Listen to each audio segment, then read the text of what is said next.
What's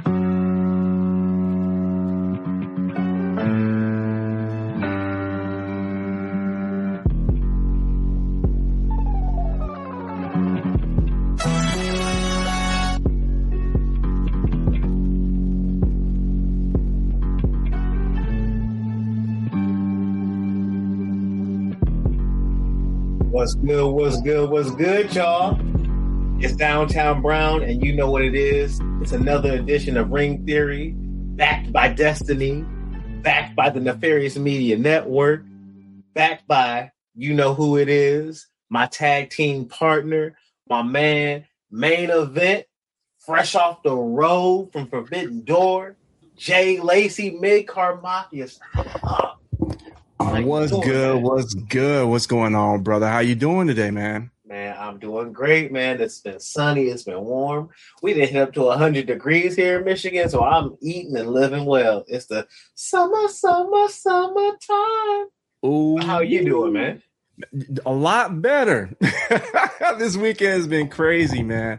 Aside from Forbidden Door, I had a little bit of a health scare, but thank God I'm on the other side of it, man. So there's been a little bit of delay of everything, but yeah, it's good to be standing on all 10 toes, brother. But yeah, doing good. Can't wait to talk about what's going on this past weekend, especially with AEW, all the other events that happened this weekend, man. So can't wait to get into it.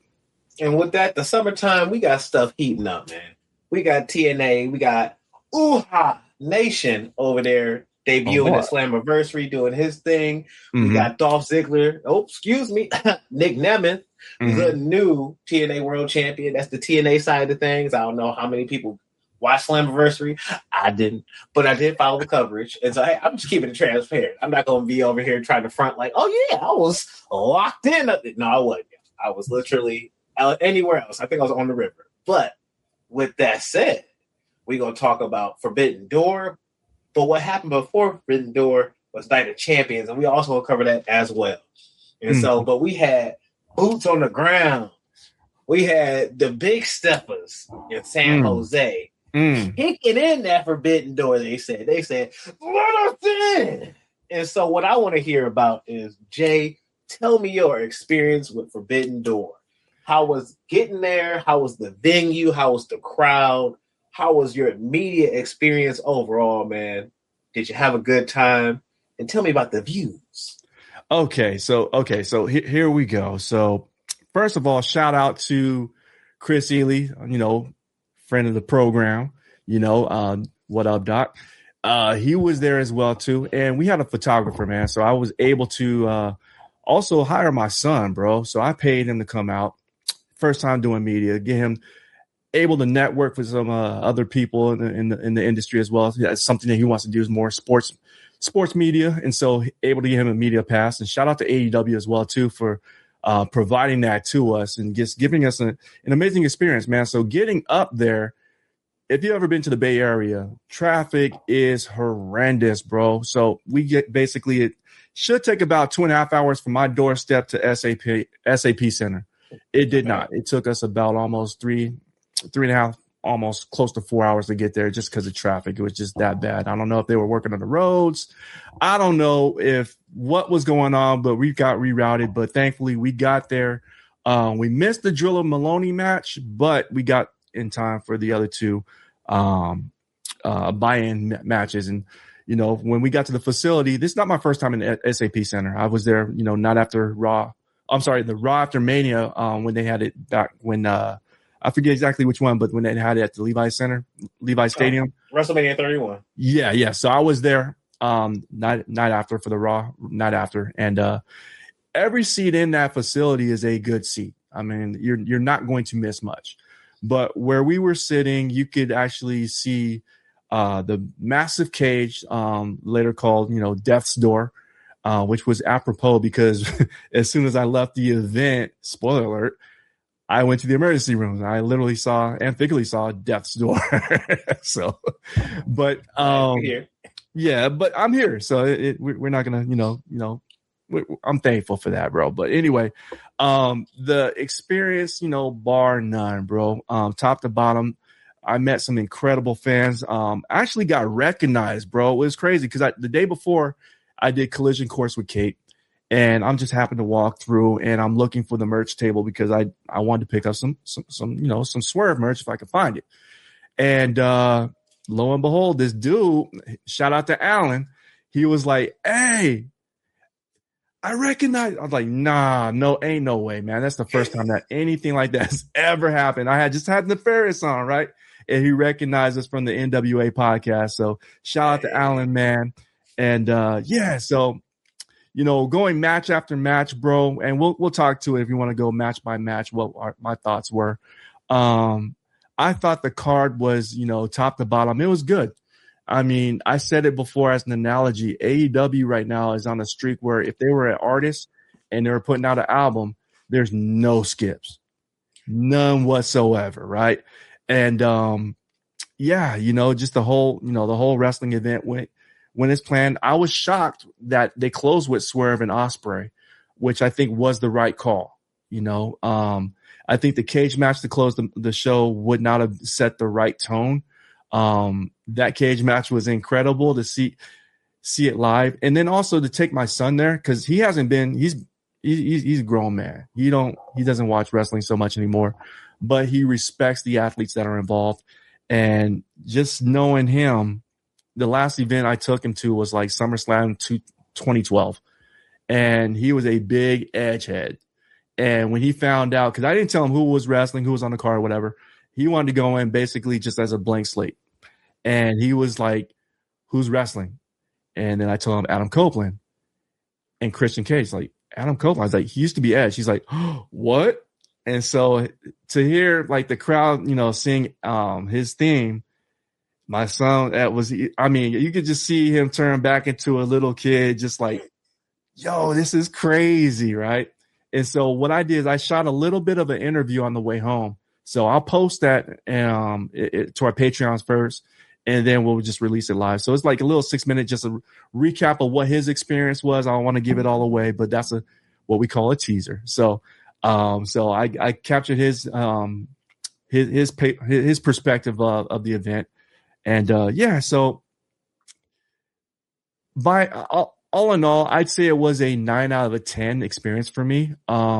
Personally, I was battling demons, bro. So I had a headache. I was sick. I tried not to let that impact me. But other than that, the physical aspect of it, I had a great time, bro.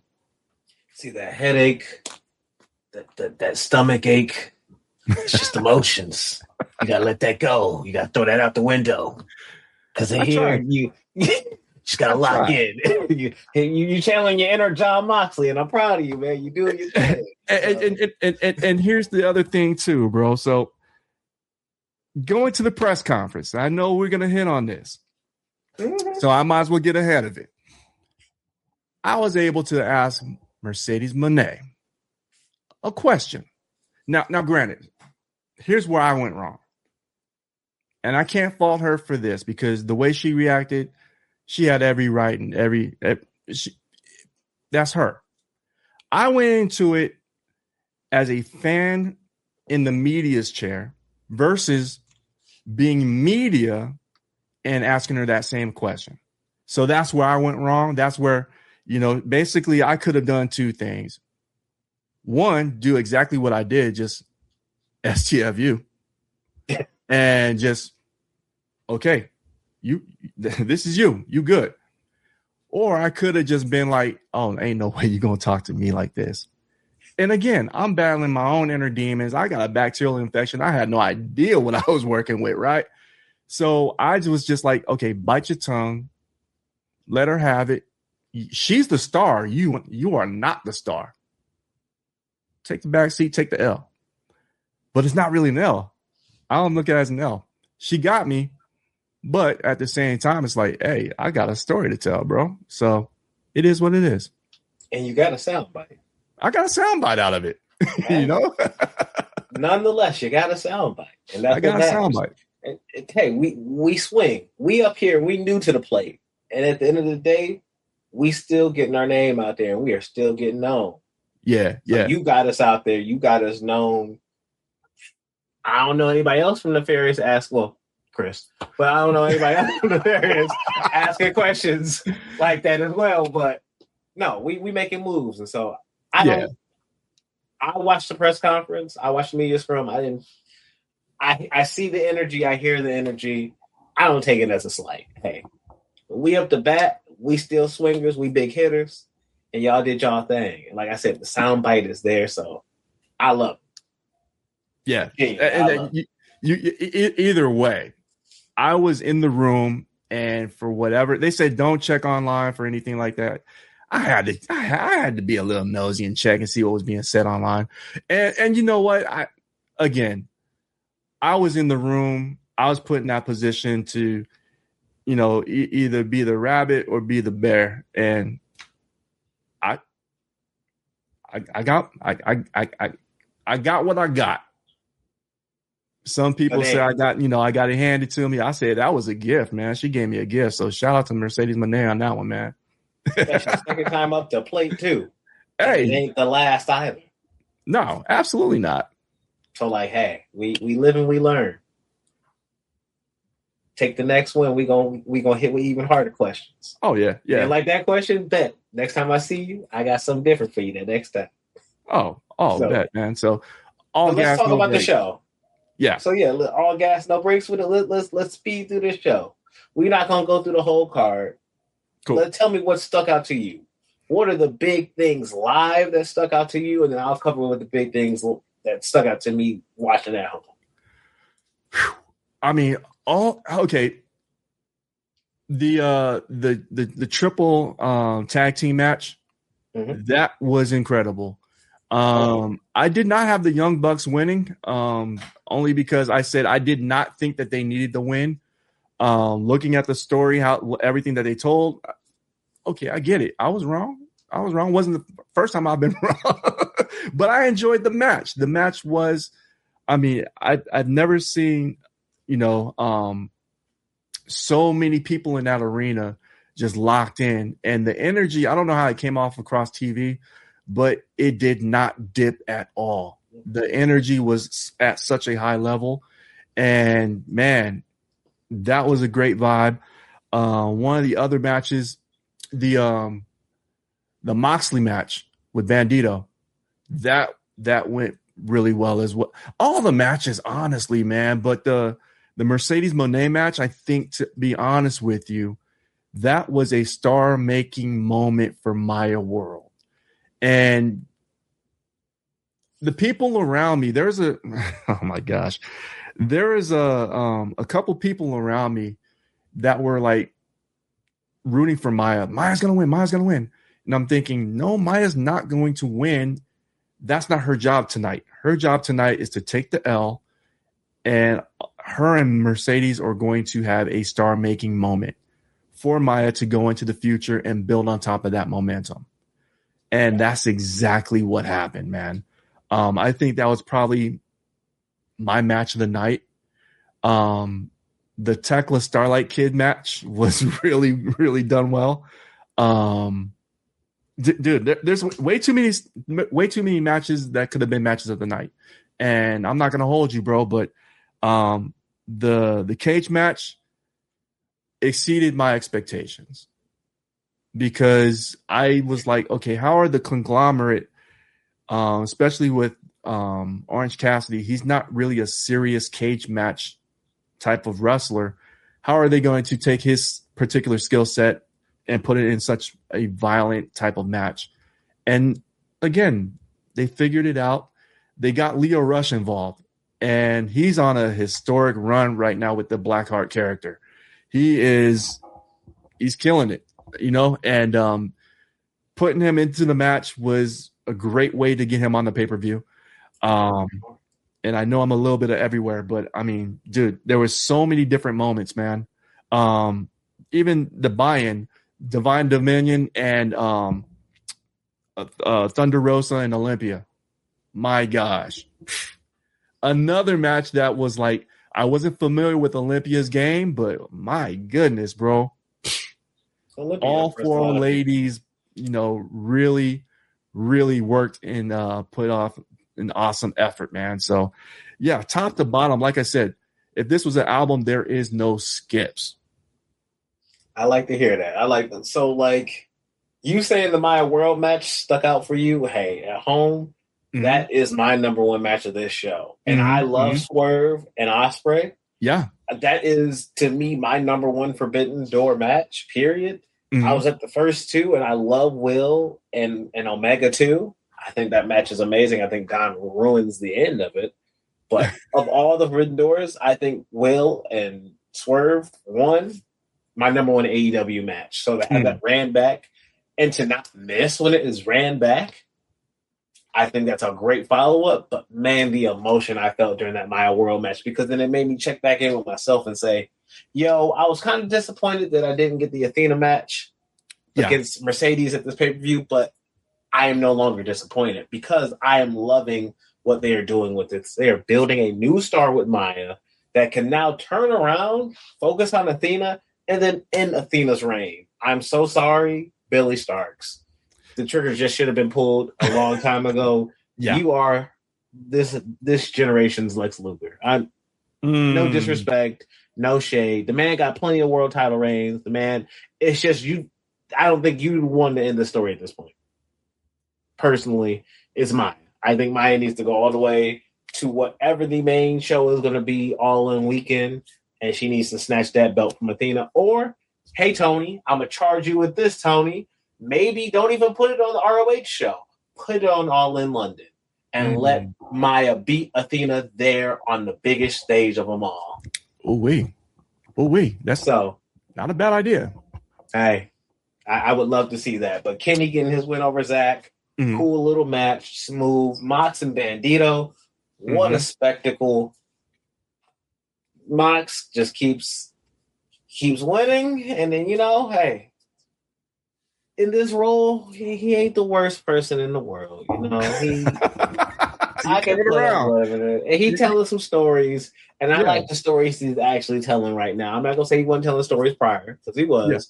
I just wasn't really vibing with the story he was telling. I'm feeling it a little bit more now. So cool, let's rock. The Bucks, I told y'all we get to that ladder match. Yeah. So hey, they gotta build themselves up. You saw Cope and Cage building themselves up against the Dogs. We got Guns Up, Jay White back on the scene. Super happy. After over a year. That was crazy. How did you feel about his return? I was genuinely shocked because that was one of my questions going into if it wasn't answered during the press conference, was any word on, any upcoming returns on Jay White? Because, again, it's been a year.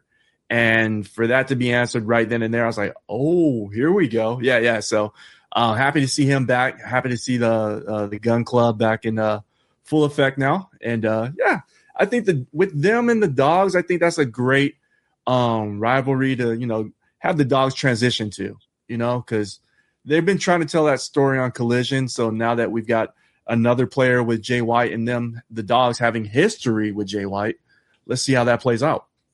So I got a big question for you when it comes to Jay White, and we're going to divert a little bit from Forbidden Door. Okay. What is Jay White's match at All In London? Because to let you know, the man has missed the last two All Ins. The man has been hired the entire time for all of the All In pay-per-views. He has only wrestled at the first one in a trios match that we all know about, but we only hear about the Takeshita part of beating Kenny Omega. He was on Takeshita's team. Yeah. So what is his big match? Does he have a singles match? Does he have another tag match so everybody can be on the card? Or does he finally get a showcase match? Because he is one of the main eventers they could be building around of somebody who could challenge for that world title again. I could see him in a trios match against the Dogs with Gabe Kidd. Or you could actually, have him singled out against Gabe Kidd at Forbidden Door. Not Forbidden Door, I'm sorry, All In. So I wouldn't mind either or. I mean, just to, again, get him back into the ring, either in the singles or even in, like I said, the trios, just to get the Dogs on the card and have them ready to go. I mean, sheesh. I mean, going back to the Dogs where, without the visa issues, from what I understand, Gabe Kidd was supposed to take on Shota Umino, and Pac did a great job with that match. I mean, him just throwing Umino out onto the floor, onto that table was insane. You know, trying to build that, man. Yeah. So again, all the performers really shined. And again, to your question, I wouldn't mind seeing Jay White and Gabe Kidd either in a singles 1-on-1 or even in some kind of trios type of match. I said I could see Gabe. I would like Gabe more. I sadly think they're gonna go David Finlay because on Dynamite they had made mention of, oh, we came through the dojo together. Yeah. Oh, brother, we were in the club together. He's the one who David is the one who turned on Jay and kicked Jay out of the Bullet Club in the first place. So right. For whatever reason, I can see them going down that route, but the Gabe Kidd match compels me way more because that's a 1v1 match. That sounds so much better. So like, I really like your idea with that. So, well, with that, how you feel about? I ain't gonna bend backwards. I'm gonna break my back. How you feel about Spider Lady? She way more flexible than I. How you feel about Spider Lady? Tekla defending against Starlight Kid, SLK, and it's snatching her mask, dropping a loogie in that sucker, and then wildly enough, wearing it to the press conference. Right. I mean, it's your fit. It's your fit. You nasty. Hey, who am I? She's a toxic spider, and I've said it since March. Bro. She is hands down so far for 2026 my favorite wrestler, bar none, male or female. She just is. She's figured it out. The character work. She's got an aura all around her. Her in-ring is ridiculous. Again, my son, not a wrestling fan, very intrigued with her and her athleticism. And, when she bends backwards to do the whole spider thing, oh, my gosh. He was like, yo. He was like, yo. Again, she's got it figured out. She's really in tune with exactly who she is as a character. And I think she's beginning to rub off a little bit on Julia Hart and Sky Blue as well, too, because you see a little bit of that confidence just oozing over into their acts. And they're improving as performers as well. So, yeah, I'm looking forward to seeing what magic happens between Tekla versus Mercedes Moné. I'm really looking forward to that. I'm very interested to see what magic can be created with that. I want to see that match. I hope they don't change it. I've heard this talk of maybe a potential triple threat. If Willow can get healthy enough, put Willow in there as well, which, hey, I had Willow going all the way and getting the belt in the first place. So if that is the case, cool, I'll ride that wave with you. But here's what I want after. Because you're right, I do like the way Julia and Sky Blue have been kind of building themselves up and growing. And they've been here from the beginning. I want to see them actually grow as talents and get these accomplishments as well. And so, because Chris is leaving them behind. Willow is leaving them behind. We got to catch them back up. Right. So this is what I see for the future. I would like to see Tekla go to All In, whether it's in this triple threat or in a singles match. I want to see Tekla lose the AEW Women's World Championship. I want her hungry for more gold, but I don't think she goes all the way. I would love to see her slide on over down to the TBS title. I would love to see her friends and her sisters and Julia and Sky go get the tag belts off the Brawling Birds after All In. Because I predict they win the tag belts off the Divine Dominion.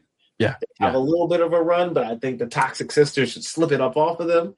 And maybe they go a little back and forth with the belts, exchange them back and forth a little bit just to kind of have a little rivalry with the belt, but like let that be where they kind of up themselves in their game and get a little shine, because I don't see them defeating Divine Dominion, but I definitely see a lot of potential with them taking on the Brawling Birds and actually taking the belts off of them at a certain point. So, I like that idea. I really like that idea. I think the way that Divine Dominion has been presented, I think that with the Brawling Birds knocking them down or knocking them off at All In, that's going to be such a monumental moment, and only for them to lose to the Triangle of Madness, Sisters of Sin, whatever their name is. I think if they did it by no pun intended, nefarious means, I think that would definitely put a feather in their cap, and I like the way you're thinking on that. And let's play the game out a little bit further. So, because I'm starting to now spitball. Because the whole point of this is I want the Sisters of Sin. Mm-hmm. I want us to want all the gold. I want us to have all the gold shot. I need everybody holding up the belt together. Yes. I don't think Tekla gets back to the world title that fast, and so I need her with the TBS title. So maybe Hikaru Shida loses it to somebody, and then boom, Tekla snatches it up off of them. Hey, I wouldn't mind if Queen Aminata takes it off of Hikaru Shida, and then we run back Tekla and Queen, and they had a little fun rivalry again over the TBS title now. So like, hey, I ride with that wave as well. But now let's dip a little bit toe in the deeper end of the pool, because the Brawling Birds have now worked their way up to that title shot for the tag team titles. This is coming off of Jamie Hayter losing in that fatal 4-way, not getting that world title. Now we also have Alex Windsor losing against Tekla, losing in the Owen Hart tournament, crying in her husband's arms and everything, out the first round. Our Wembley dream gets the belts. They get to share that moment after Wembley together. They lose it to the Sisters of Sin. And I think if they don't get the belts back, this starts Windsor's descent into becoming a heel, because she is tired of her moment being snatched from her, and her, while looking at her husband grow and glow, gets nothing to shine off of her own. She gets nothing to really sit back and say, this is my accomplishment. And I can see her then eventually from that moment at Wembley to this point breaking because of that. Dang. Hey. That turned dark. That went real dark. But hey, that's a ring theory for you. That's what I see coming. Now, with her doing that, descending into that darkness, do you think she would team up with the Triangle of Madness and turn into like maybe a foursome or something like that? No, so, if you can't beat him at some point, her husband did it. If you can't beat him, join him, right? Or at least align with him. Do you think her energy? Do you think she could like match the energy though? No, I don't think she can match the energy. But I do think that she could. No, I don't think she can match that energy, because they're. I look at it like this. Yeah. Let the Sisters of Sin look like MJF at Double or Nothing. When he looked at Kevin Knight like, oh, this is catching me off guard, but oh, you know what? Maybe I fed into you, and some of my evil nature is now dripping off into you, and now, okay. Because I can easily see Tekla walking up the stage and seeing that attack happen and be like, ha, I guess she getting a little toxic too. Yeah, I wouldn't mind seeing like an affiliation. Doesn't mean that she has to be, riding with them, but yeah, definitely some kind of working relationship or something like that. I don't know. It would be interesting to see. But you know what? The thing I'll say this about the heels in AEW, Tony Khan does a great job of booking it so it's like it's not insulting our intelligence. And I trust that whichever direction they do go, that there's a payoff at the end for this type of story that's being told, this direction that they're going into. So either way, I'm interested, man. So our big Owen Hart Cup winners, Mercedes Moné, Will Ospreay. Do we still at this point think it's going to be Will Ospreay versus Omega at All In? Do we think it's going to be, and you lock in? I think we both are locked in. We saying both Mercedes versus Tekla. Yeah. At All In, triple threat or singles match aside, it's going to be those two for that women's world title, correct? Right. I'm locked in right there. Yeah, for sure. Okay. And are you locked in the same with the men's? Omega versus Ospreay. I'm going to go out on a limb and say yes. I think Omega beats MJF next week. And I think Hangman Adam Page gets involved. I think Hangman gets involved. And somehow, some way, because we keep seeing those two talking about Omega and Ospreay run into each other.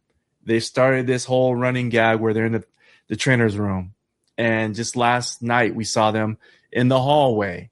And they went from very, friendly to where they're now like, okay, I respect you. However, you're not my dad. You're not my dad. So we'll see how that plays out. I think that's exactly. I think either Hangman costs MJF the match, or Andrade costs Hangman the match. Not Hangman, MJF the match, because MJF has gone and made way too many enemies, and I think he's going to come back to bite him. And Omega wins. Okay. What's your thoughts? I don't think it happens next week. I don't. I think chicanery happens, and we delay it almost in that same way that they delayed Punk and Moxley until All In or All Out. But they had the TV match that kind of like shook up the story to get there. I think this shakes up the story to get to Redemption. I think we're trying to throw the send off of Redemption. At Redemption, that will be the title match, the official final. This is it. This is all. This ain't no more. And we're going to go through it there. I think this is just to build drama all the way towards Redemption. I don't think this is actually going to be the final bit. I was surprised what MJF said. Because he looked around, he said, and looked at Redemption and said, I've got an idea. And I was like, oh, thank you, buddy. And he said, next week. I said, hey, dog. You had it. What are you doing?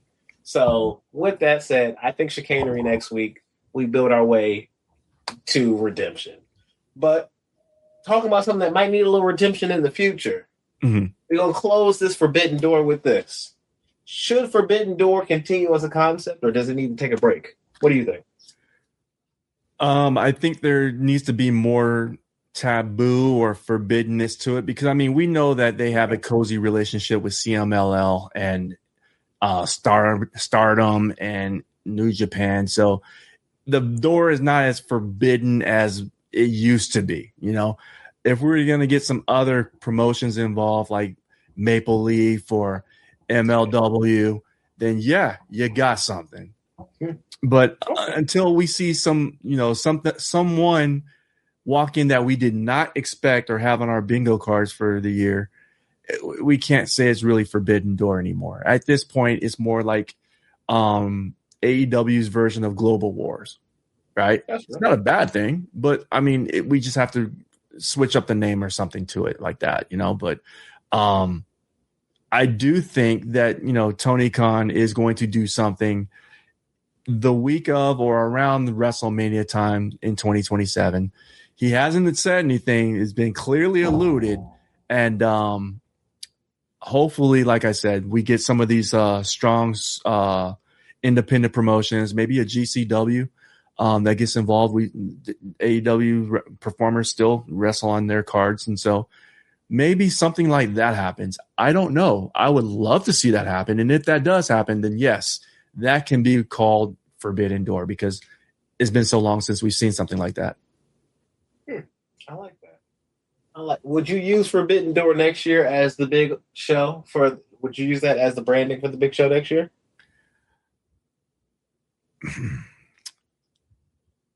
I'm going to lean towards saying yes, because there's some cachet to it. After I just, pretty much just badmouthed it. Not even so much badmouthed it, but, critiqued it. I would say yes, because Forbidden Door does have a name recognition to it. It's a brand that AEW has used for the last several years. Would you go with a Double or Nothing or a Revolution more? I would actually, I'd prefer an All Out. Because now you got all your chips on the table. You're going all out with all these multiple promotions that, hey, you know what? We're going to celebrate pro wrestling this weekend for those people that, those independent promotions that were wanting to put on shows at whatever city that WrestleMania is typically at I'll just say North America. Because there's so many independent promotions that rely on that foot traffic. It's a celebration of pro wrestling, and give them the chance and the opportunity to say, hey, look, this is going to be our week that we're going to have these fan interaction events. We're going to have smaller promotions compete, have their pro wrestlers perform, and we're going to have end it and cap it on a 2-night event. I think AEW can do a 2-night event. I mean, sheesh, we're doing like 6-hour pay-per-views. Let's go, 4 hours on each night, or even 5 hours on each night, and bring in some other talent, showcase them. I think there's some opportunities that that money can be made, and fans can have a great time at a destination of AEW's choice. I'm gonna raise you one more, buddy. Let's hear it. You want to go all out? What if I want to go all in? There's no location for it next year. I'm not mad at that. We don't shake up the entire calendar year and move it to North America and put it at an earlier point in the year. Move the Owen up a little bit so we can all coincide right on time for this show. What about it? Not mad at that. It's the most powerful name, in my opinion, that you have. It is your big event that you're building to every year. Mm-hmm. Mm-hmm. Why not? Since you don't, we haven't. Maybe is Tony playing coy because we're getting all the way to All In London, and at All In London we announce, boom, the next All In, North America, the Rogers Center, or whatever it may be. Okay, I just wanted to be in my neck of the woods. I know I'm spitting the way I'm spitting on it, so it did what it did. But like, okay, cool, Chicago, because let's keep it a buck. Chicago. Would not be mad at that. Would not be mad at that at all. There's a 4-hour drive. Plenty of wrestling history right there.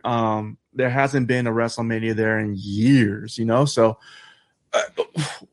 there, like I said, when this was announced that WWE was going to do WrestleMania in Saudi Arabia, I said on the NWA podcast that this was a huge opportunity for someone to bridge the gap. And Tony, as smart as he is, recognizes that this is an opportunity for him and other partners to, hey, they're leaving this wide open for us. This is a layup. We can do this. And I think too, to Tony Khan's, business acumen, I think that he could actually do exactly what WWE has done to him right now. Counter program it. Because I mean, Saudi Arabia is how many hours forward? And so WrestleMania is going to start on the West Coast is probably going to start at like 9 o'clock in the morning. You can actually run an event the same day if you wanted to, counter up against them, or maybe just undercut them if you'd like to. There's options there. I'm just spitballing and saying that there's definitely some legs to this and opportunities to be had. Tony Khan is walking up, strapping that shield to his arm. Keeps biting down. He's over here like, looking at Thanos over there, the big bad fan. And then you just got people swinging in GCW. Hey, Tony, on your left. Portal's opening up. Here comes Fourth Rope Promotions. Here come because God, was it Gunna? No, not Gunna. Westside Gunn. Westside Gunn. Yeah. Yes. He already has an issue with WWE and all them and how they did him with his tickets and whatnot as well. So right. I'll bring him in because he usually is there for WrestleMania weekend. Bring in the whole kit and caboodle. Let's see this show go crazy next year. So I'm excited to see what will come, but I think we might get a hint at All In. So that's my little guess. But speaking of Thanos and the Big Bad Bed, let's go on, take a trip on over to WWE Land, Night of Champions, where, we had some big things popping. We had some little things stopping. Yeah. We had Obafemi boom, beating Jey Uso. No tap. No tap, Jay. He was rousting the bar. He was hitting the mat, not tapping. He was rounding the crowd, yeah. So, but we'll see if he get another shot at Oba out of that. It's going to be probably a faster match, and that's going to be what? Which the plight of Jey Uso, man, I get that people don't like him as a main eventer. Man, watching what they've done to this man's character from the bloodline start of a tragic dude trying to do better for himself that then got swung into a situation that he had to join his family or lose his family. And then he found a way to break up out of that oppression and that battle. And yeah, Roman has acknowledged him at this point and that point, but hear me. I'm going to need a little more of an apology. I need y'all to actually go back and remember some of the nonsense Roman was doing to Jay. If Jay ain't act right, bow, steel chair. And just for no reason, like why? And then JB right by his side next week. Like, okay, like nah, like too many whoopings, too many beatdowns. We the same age. You can't give me no whooping, man. Right. Get off me, man. What are you doing? So nah, Jake, the CJ where he at being the punk now, he basically being a punk. He run around just being a punk with Fatu. He being a punk with Oba. I don't know. Jumping in for Jimmy. Jimmy can't get nothing done either. And Jimmy just looking like a clown as well. I don't know what's going on with the bloodline, man. I digress. But we got Io Sky, the queen of the sky, beating Liv Morgan, who should have never been there in the first place, who had to get cursed before that match to lose. But okay, she probably going to lose the title off of this. And this, cool. Maybe it wasn't the plan because of Rhea. Right. But I'm still not interested either way. I don't know. I'd rather see something different. And, I'm going to come back to Liv in a second. I might go on a tirade. Braun Breaker should have won, but lost. Yeah. Seth Rollins putting him to sleep. The unpredictable badass was pretty predictable on this night. Call that one. Get rid of that nickname, please. I'm done with that. Unpredictable. Nah, it's the scripted. Hey, the Saints did not come marching in. No. Ricky Saints lost. That was an L for him. Oh, well. Sadly, Stratton got her win back on Jade. And I'm just like, okay. I get that Charlotte came in and distracted. But Charlotte, you could have got the belt up off her. Like, come on, Charlotte. Dream bigger, girl. Do the math. Get a calculator. Do the math. Oh, my God. But anyway, Cody Rhodes, Sami Zayn, Gunther. The main event. Sami Zayn pulls it out, pinning the golden boy himself. How do you feel about Night of Champions, Jay? What stuck out to you on this whole card?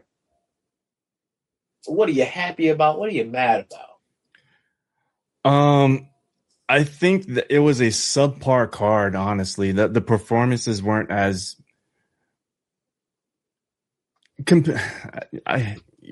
I hate tribalism. I mean, I love professional wrestling, but if you're going to compare the match quality versus what I saw at AEW, you can't put a candle to it. I mean, I think the Seth Rollins Braun Breaker match was really hard hitting, and that was really good. I knew that Seth Rollins had to win simply because Rollins needed a win to go into the next chapter of the story, to get past the vision, right? The Ricky Starks, Trick Williams match, that was a throwaway match. Ricky Starks is, I don't think, if you were to be honest with yourself, that he is not having the WWE career that we thought he was going to have. Yeah, that's right. He should be doing better, but unfortunately, his timing. He came up in a time of Trick Williams, Obafemi, and Javon Evans. Bad timing. If he was signed the contract 6 months earlier or 6 months later, he'd be in better position than what he is right now. So he could just my opinion. NXT personally. He could have signed when he signed. He didn't. NXT could use him. I'm sorry. 100%.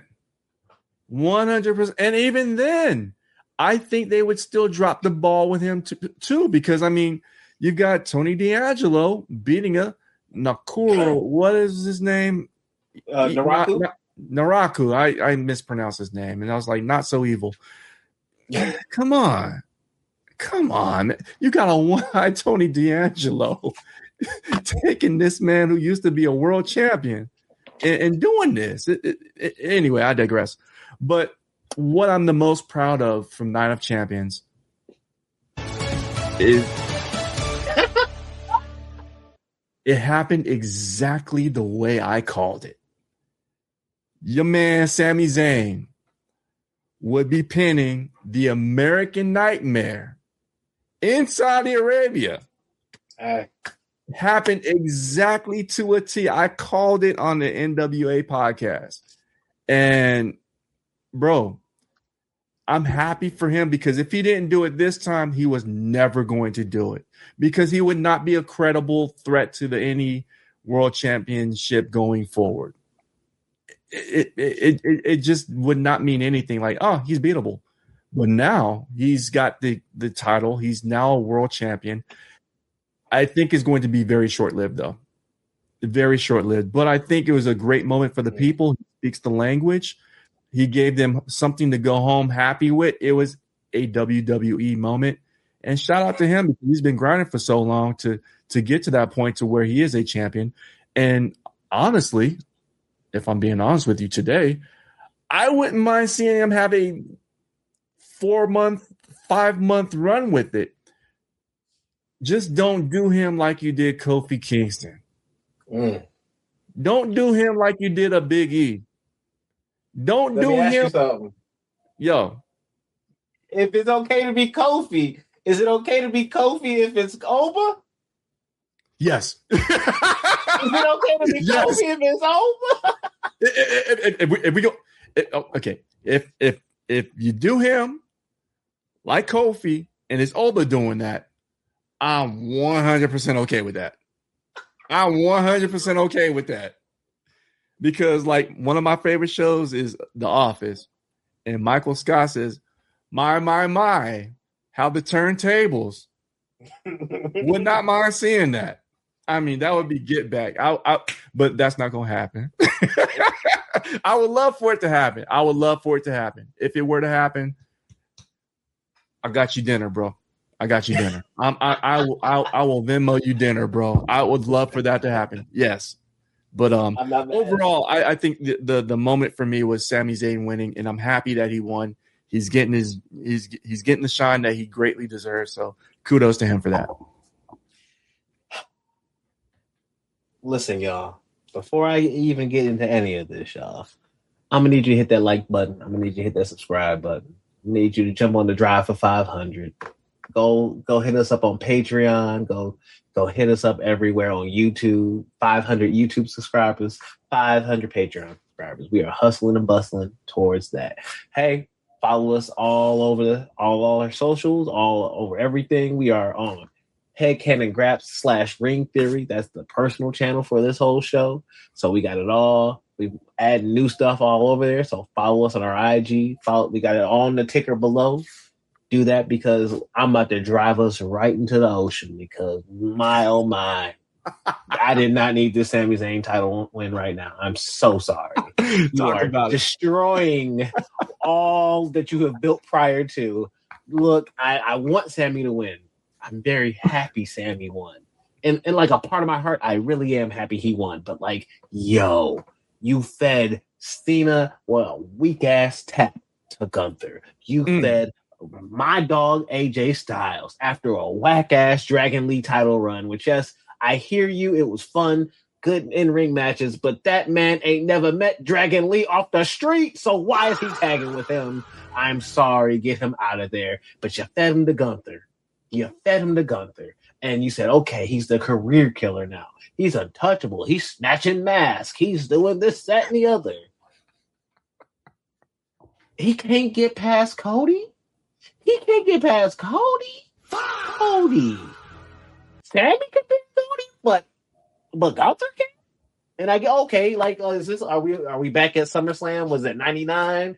Where, Jesse didn't want to raise the hand of the heel, so okay, Mick Foley got to win, so then that way Gunther can get it later. Come on, bro. Like, come on, dog. Like, I'm so sorry.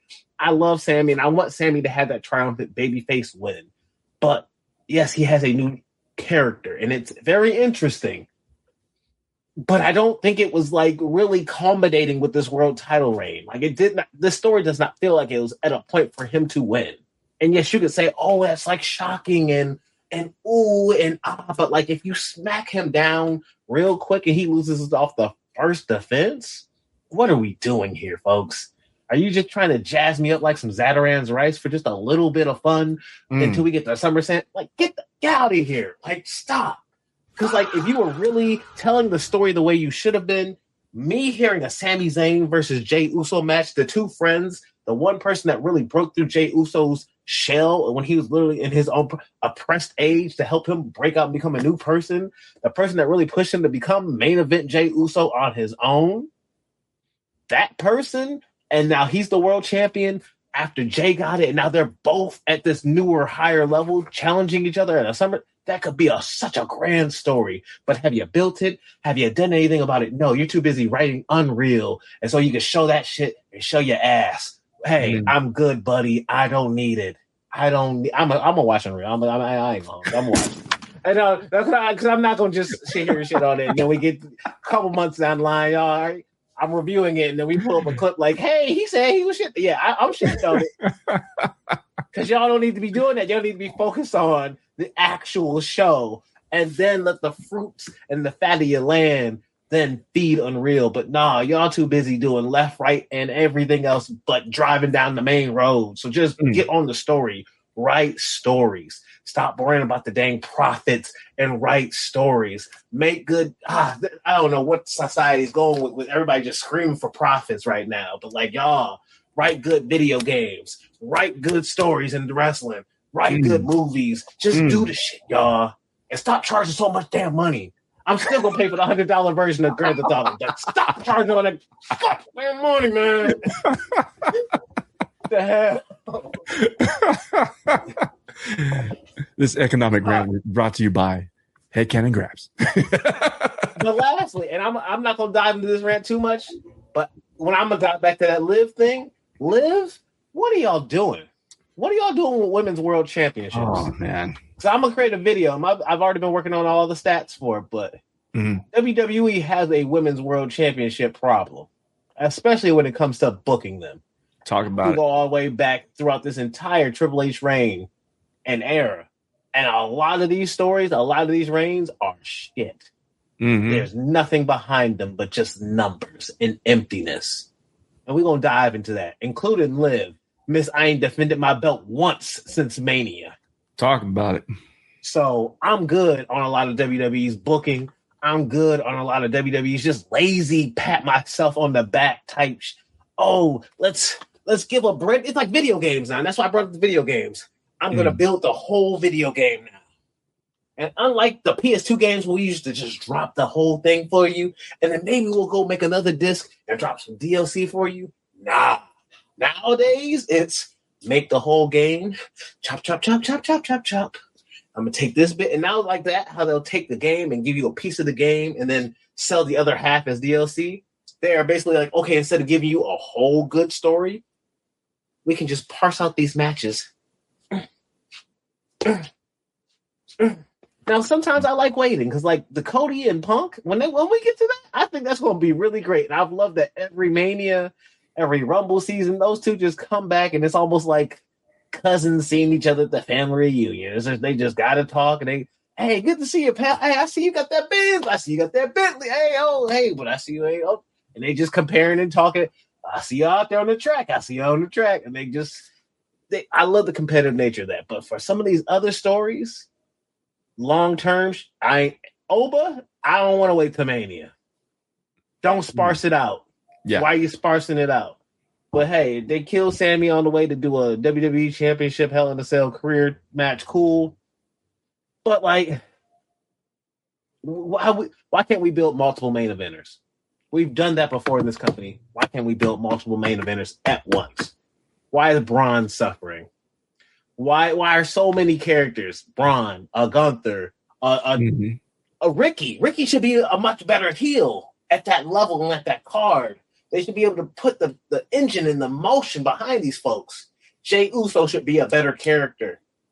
To the point that the internet, then if you wouldn't write him and put him in, okay, some of it's wrestling too. Some of it's wrestling. I've asked that man to get a new finishing move for over a year. He ain't got no new finishing moves. Oh, well, I don't know. Hey, maybe he is tag. I don't know. I love Jey Uso, but I don't know. I digress. Maybe it's just not for him. Maybe it's Maybelline. I don't know. But I digress. All I need from them is to lock in with their stories, not only just for SummerSlam, but moving forward. By God, I'm sick of your profits. I'm sick of your ads. I'm sick of your nonsense. But shout out to Nick Aldis. He might be coming back. So, hey, you know what? Shout out to the former NWA champion who was reigning for so long. Champion. Yeah. Would not mind seeing that. Wouldn't mind seeing Gunther retire him if that's the case. Oh, damn. You say he come out, grand opening, grand closing. He's gone already. He ain't retired anybody in a few months. So, I mean, the whole career killer moniker is, gone a little stale. So, need to kill somebody else's career. So, who we got? Nick Aldis, you want to get back in the ring so bad. Okay, here you go. Okay, that's how you got to repeat him. Pierce, you want some? Shut up. Leave Pierce alone. But with that, we're going to wrap up the show today, y'all, because we want to give everybody a little energy to recover from the hot summer that has been. And so, Jay, hit us with your socials, hit us with where they can find you, and hit us with what's coming next for you. Yeah, so first of all, shout out to Omar and Javier from Small Package Wrestling Podcast. Those brothers up from Northern California, ran into them. So shout out to you guys. My Instagram is at Jerek, all caps, JEREK _wins. Same thing on my Twitch channel. I need to start putting out some exclusives, and I will be doing that as well. Also, you can check us out here at Headcanon Graps X Ring Theory right here, this channel on YouTube, and that's where you see supporting my guy Trip Rogers. We just posted an interview with him. He will be facing Frank Kazarian next weekend, as a matter of fact, as we're recording this. So over in the Central Valley, so in California. So shout out to him on that. So again, we're going to be doing more interviews, posting more, exclusive content on our Patreon. So if you're not following on that, be sure to, pay the $3 for the entry, get all access to all kinds of info, for professional wrestling, mixed martial arts, pop culture, all of that, so you tap into the culture and lock in with Nefarious. So that's what I got going on. And, yeah, it's been a great month, man. And again, shout out to everybody that I ran into at, Forbidden Door. And, yeah, again, great time. Well, again, shout out to you for going and hitting that media experience for Forbidden Door and giving us that live coverage. Hey, we getting ourselves out there. We Forbidden Door. We had Double or Nothing. Yep. We've had Ring of Honor shows. Yep. We've had Revolution. We out here. Sir. And we might have future shows coming still. So lock into Nefarious for our live coverage, for our thoughts, for those ring theories that go where could we be going in the future? What would we like to see? What could have been? We're going to talk about it all right here on the Drive for 500. So hit that like button, hit that subscribe button, lock in, hit that bell so when we go live, when we dropping our videos, you'll be the first to know. But hey, that's it. That's all for July. Peace and chicken grease. Check us on the next NWA podcast on Post Wrestling. Catch us on all the socials and everything. Peace and chicken grease. See ya.